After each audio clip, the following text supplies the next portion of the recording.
And most humans are completely unaware that there is a dimension of consciousness in them that is deeper than their personality, their personal self. So they are trapped on the surface level of reality, and that is not a pleasant place to be. We confuse signs, words, numbers, symbols, and ideas with the real world. Most of us would have rather money than tangible wealth, and a great occasion is somehow spoiled for us unless photographed.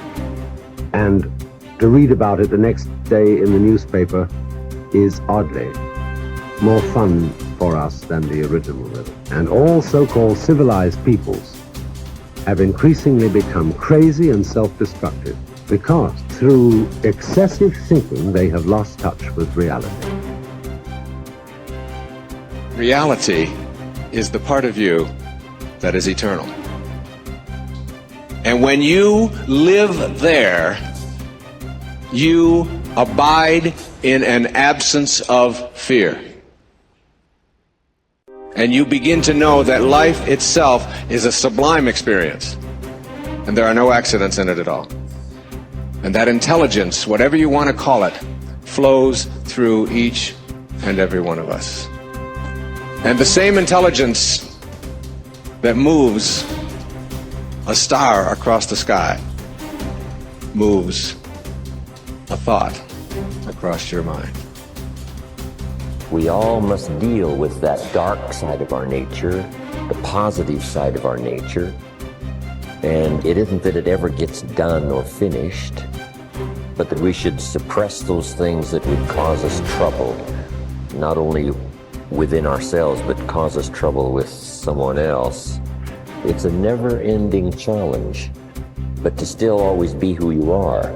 But who we are is, you might describe it as dual nature. And the key to life is to become the most of the good in you and the least of the bad. Because you've got to make a move which will put yourself out of your own control into the control of a better. If you don't believe in the Christian kind of a God, you can believe in the Hindu kind of a God, who is your inner self, the real self, the spirit, which is substantially identical with God. So you've got to meditate in such a way that you identify with your higher self. How do you do that? Well, you start by watching all your thoughts very carefully, watching your feelings, watching your emotions, so that you begin to build up a sense of separation between the watcher and what is watched.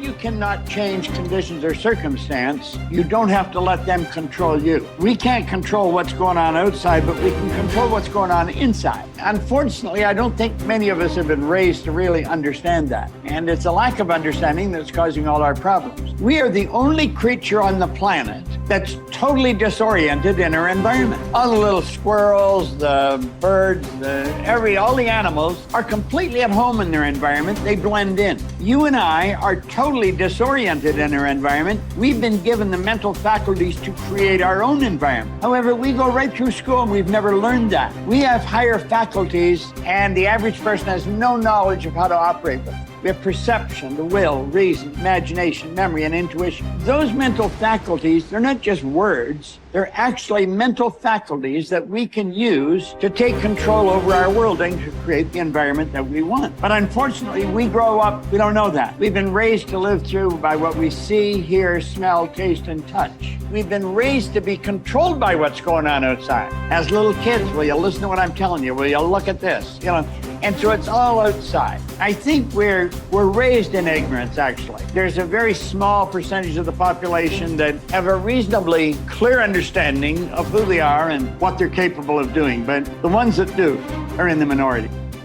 It's so important for people to remember that they're the creators of their lives instead of the victim of their lives. The victim is saying, I'm feeling this way because that person or that circumstance, or I don't have any money, is causing me to feel this way. That's my relationship with money. What that really means is I'm using my lack to reaffirm my dependency, my addiction, my conditioning. That's my relationship with money, is that I put my attention on money because I don't have it. Their relationship with money is, of course, built on lack. And so when they don't have it, they feel bad. What they're really saying is my outer environment, my reality is actually controlling the way I feel and the way I think. So Lewis, why are you in a good mood today? Things are going good. Why are you in a bad mood? Things are going bad today. So this unconscious program of victimization is saying that we're allowing our environment to influence the way we feel and the way we think. Isn't that what victimization is? And the stronger the emotion we have to our lack, the more we put our attention on the fact that we don't have it. So then the person has forgotten that they're creating reality because what they're creating is lack. Okay, let's create from the field instead of from matter. Get a coherent heart, get a coherent brain,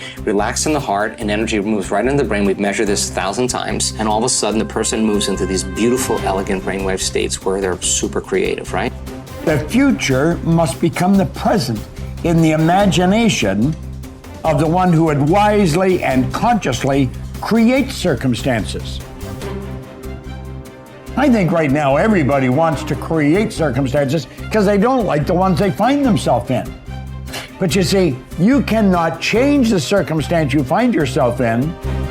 You can only change your perception of them. And when you do that, you change the circumstance. So we say here, the future must become the present in the imagination of the one who would wisely and consciously create circumstance. We must translate vision into being. Thinking of into thinking from. Imagination must center itself in some state and then view the world from that state. See yourself where we want to be and then be there. Thinking from the end is an intense perception of the world of fulfilled desire. That is so cool. Thinking from the end is an intense perception of the world of fulfilled desire. So what are we doing?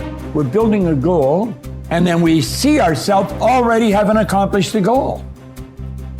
Thinking from the end is an intense perception of the world of fulfilled desire. Already got it. I don't have to get it, I've already got it. That's an intense perception of the world of fulfilled desire. In other words, you got it. It's here. Now think. Are you thinking from the end or are you thinking of the end? If you're thinking of the end, your thinking is way out there. If you're thinking from the end, you're part of it. See, the end result has already happened in our mind. We're created beings. We're God's highest form of creation. We can create in our consciousness the kind of person we want to be and then be that person. And that's what he said here. We must translate vision into being. So we don't just visualize it, we be it.